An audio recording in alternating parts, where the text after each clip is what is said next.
नमस्कार दोस्तों, राहुल कौशल की पाठशाला में आपका स्वागत है। हम लोग चैनल में बहुत दिन के बाद आए हैं क्योंकि कुछ टेक्निकल फॉल्ट हो गया था, जिसके चलते हम लोग चैनल पे बहुत दिनों के बाद आज वीडियो बना रहे हैं। मैं अमरिंदर सर आज कुछ संविधान के कुछ ऐसे कंटेंट, कुछ ऐसे मुद्दों को लेकर आए हैं जिससे संविधान की चर्चा वहीं से स्टार्ट होती है, जिसका नाम है प्रस्तावना। ये इसको बोलते हैं प्रीएम्बल, यानी प्रीएम्बल ऑफ इंडियन कॉन्स्टिट्यूशन। प्रस्तावना, एक्चुअली ये प्रस्तावना होता क्या है? देखिए, किसी भी चीज को जानने के लिए, समझने के लिए एक छोटे से कंसाइज की जरूरत होती है ताकि उससे चीज से हम पूरे चीज को जान सके। उसी प्रकार प्रस्तावना भी एक संविधान का एक ऐसे चीज है जिसे पूरी संविधान के 25 भाग, 12 अनुसूची और 395 से ज्यादा आर्टिकल को हम समझ सकते हैं। तो प्रस्तावना एक्चुअली में, ये प्रस्तावना आया कब संविधान में?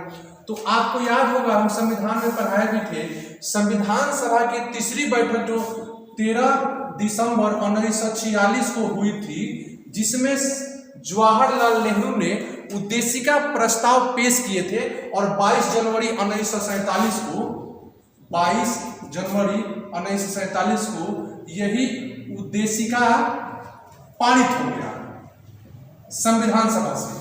पेश कब हुआ था उद्देशिका? ये 13 दिसंबर 1946 को संविधान सभा की तीसरी बैठक के समय जवाहरलाल नेहरू ने इसको ऑब्जेक्टिव रिजोल्यूशन बोलते हैं, ये पेश किए थे और पारित हुआ था 22 जनवरी 1947 को। ऑब्जेक्टिव रिजोल्यूशन पास हुआ था। यही उद्देशिका प्रस्ताव बाद में संविधान की प्रस्तावना बन गई, जहां से हम भारत के लोग भारत को प्रभुत्व संपन्न बनाते होते, ये जो लाइन होते हैं उसी को प्रस्तावना बोलते हैं। तो प्रस्तावना की शुरुआत, क्वेश्चन आता भी है, प्रस्तावना की शुरुआत कहां से होती है? तो इसको हम भारत के लोग से शुरू, क्वेश्चन भी आया हुआ है, प्रस्तावना की शुरुआत कहां से होती है? तो we the people of India, यानी हम भारत के लोग, प्रस्तावना का शुरुआत है। ठीक है, प्रस्तावना क्या है भाई? तो संविधान की ये आत्मा बोलते हैं। प्रस्तावना को संविधान की आत्मा ये बोलते हैं, यानी सोल ऑफ इंडियन कॉन्स्टिट्यूशन या सोल ऑफ कॉन्स्टिट्यूशन किसको बोलते हैं? प्रस्तावना को। तो क्या बोलते हैं बाबू? प्रस्तावना में, प्रस्तावना क्या बोलते हैं? संविधान की आत्मा। ठीक है, संविधान की मूल आत्मा क्या है? प्रस्तावना है। प्रस्तावना को बहुत सारा नाम दिया गया। ये अगर पूछा जाए कि संविधान का दर्पण किसको बोलते हैं, तो संविधान का दर्पण भी प्रस्तावना है। यानी दर्पण क्या होता है? जो आप ऑब्जेक्टिव, जो चीज आप देख रहे हैं, फैक्ट और नेचुरल चीज दर्पण में आता है। कहा गया है ना, ये जो दर्पण है तुझे कम पसंद करता है, ये जो दर्पण है तुझे कम पसंद करता है क्योंकि इसे मालूम है तुझे हम पसंद करते हैं। तो दर्पण क्या होता है? नेचुरल चीज होता है, जो आपका फैक्ट है, जो फेस है वही दिखाएगा। उसी तरह अगर पूरी तरह से संविधान को जानना है तो प्रस्तावना को पढ़ लीजिए। प्रस्तावना में संविधान के हर चीज इंक्लूड है।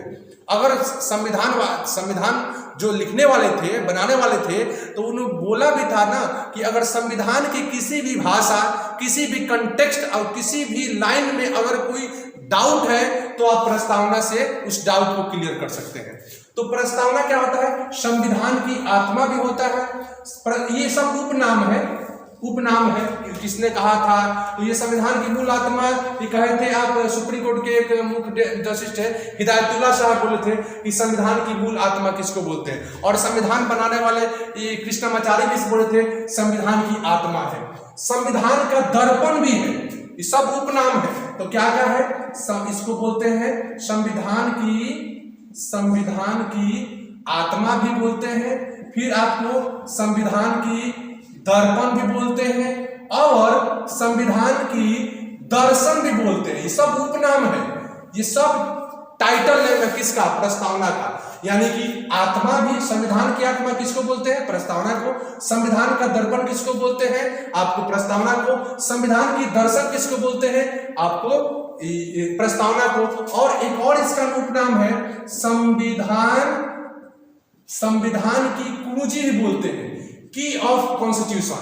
संविधान की कुंजी क्या है? प्रस्तावना है। एक और नाम है इसका, संविधान की जन्म कुंडली। संविधान की जन्म कुंडली किसको बोलते हैं? प्रस्तावना को। तो संविधान की आत्मा, संविधान का दर्पण, संविधान का दर्शन, संविधान की पूंजी और संविधान की जन्म कुंडली है प्रस्तावना। और प्रस्तावना होता क्या है? तो प्रस्तावना एक संविधान, ऐसे भी कहा गया है कि संविधान को जानना है तो प्रस्तावना को देखिए। तो एक क्वेश्चन और आता है, ये देख लीजिए, ये सब चीज कंटेंट है। ये 13 तारीख के पेश हुआ था, 13 दिसंबर 1946 को संविधान सभा की पहली बैठक के समय, उसी समय ये पेश किया गया था। पास कब हुआ था? 22 जनवरी 1947 को जवाहरलाल नेहरू द्वारा, और बाद में यही संविधान की प्रस्तावना बन गई। ठीक है, तो यानी कि अगर संविधान का पूछा जाए कि प्रस्तावना पहले क्या था, तो जवाहरलाल नेहरू द्वारा संविधान की तीसरी बैठक में पेश की गई उद्देशिका प्रस्ताव ही संविधान में बाद में प्रस्तावना बनी। अब एक चीज और, प्रस्तावना होता क्या है? और कोई पूछे प्रस्तावना एक्चुअली में होता क्या है, तो ये कह सकते हैं ना, संविधान को जानने का माध्यम भी है और संविधान को जहां डाउट होता है वो भी जानने का चीज है प्रस्तावना। और एक और चीज आप संविधान में समझिए कि प्रस्तावना पेश कब किया गया? 13 तारीख को किया गया था। और एक संविधान में याद रखिएगा, अगर प्रस्तावना में या संविधान की प्रस्तावना में संशोधन करने की शक्ति किसको प्राप्त है? संसद को। ठीक है, अगर संविधान में अगर कोई प्रस्तावना में कोई चेंजिंग करना है तो कौन कर सकता है? संसद कर सकता है। तो यहां आप पूछ सकते हैं क्या कभी चेंज हुआ है प्रस्तावना में? तो संविधान प्रस्तावना में अभी तक एक बार ही संशोधन हुआ है, वही आपको 42वें संविधान संशोधन 1976 में एक बार संशोधन हुआ है। तो 1972-76 में जो संशोधन हुआ है तो सब प्रस्तावना में 3 गो शब्द दिया गया। क्वेश्चन ये पूछता है प्रस्तावना में अभी तक कितने बार संशोधन हुआ है? तो एक बार, वही 42वें संविधान संशोधन 1976। तो संशोधन हुआ है तो क्या क्या उसमें इंक्लूड किया गया है? तो देखिए 3 गो शब्द इंक्लूड किया गया है। याद रखिएगा, हमेशा याद रखिए, क्वेश्चन पूछते भी है आपको सोशलिस्ट वर्ड, यानी कि क्या क्या 3 गो टर्म? समाजवादी पहला, दूसरा का पंथ निरपेक्ष या धर्मनिरपेक्ष भी कहते हैं, और तीसरा का हो गया अखंडता। ये प्रस्तावना में 3 गो शब्द 1976 में 42वें संविधान संशोधन में जोड़ा गया था। और एक चीज और यहाँ एक्स्ट्रा चीज बता देते हैं, 42वें संविधान संशोधन को लघु संविधान भी कहते हैं, याद रखिएगा, मिनी कॉन्स्टिट्यूशन, इसको लघु संविधान बोलते हैं 42वें संविधान संशोधन। क्यों? क्योंकि सबसे ज्यादा इसमें परिवर्तन हुआ है। तो इतना चीज याद रखिए प्रस्तावना। और चीज प्रस्तावना से अगर कोई पूछे कि क्या प्रस्तावना संविधान का अंग है या नहीं है, तो यह भी विवाद की चीज था। पहले 1960 में एक केस था, बेरुवाड़ी केस था, तो उस केस में सुप्रीम कोर्ट कहा था कि नहीं, प्रस्तावना is a not a integral part of constitution, यानी कि प्रस्तावना संविधान का अंग नहीं है। कब कहा गया था बाबू? 1960 में। 1960 में कहा गया था कि प्रस्तावना संविधान का अंग नहीं है। कहा गया कि नहीं, प्रस्तावना बाद में जोड़ा गया, ये संविधान का अंग नहीं है, 1960 में कहा गया था। लेकिन 1973 में फिर केशवानंद भारती केस में कहा गया था कि नहीं, प्रस्तावना संविधान का अंग है और संविधान में प्रस्तावना में संशोधन कर सकते हैं, लेकिन आपको जो मूलभूत बेसिक फंडामेंटल स्ट्रक्चर जो है, यानी कि मूलभूत अवधारणा को चेंज नहीं करना है। तो यही आपको 1976 में इसमें 3 गो वर्ड जोड़ा, समाजवादी, पंथ निरपेक्ष, अखंडता, ये 3 गो शब्द अभी तक जुड़ा गया है। और एक बार ही प्रस्तावना में चेंज हुआ है। और प्रस्तावना होता क्या है आपको बता दिए। ये ऐसे भी प्रस्तावना कह सकते हैं कि जो उद्देशिका प्रस्ताव संविधान में पेश किए थे 13 दिसंबर 1946 को जवाहरलाल नेहरू, तो उद्देशिका आपको क्या बना? प्रस्तावना बना। और प्रस्तावना को कह सकते हैं कि ये भावी संविधान, यानी कि उद्देशिका जो भावी संविधान बना, यानी फ्यूचर में यही संविधान की रूपरेखा तय करेगी। तो प्रस्तावना यही चीज है। प्रस्तावना में 3 शब्द, समाजवादी, पंथ निरपेक्ष, अखंडता।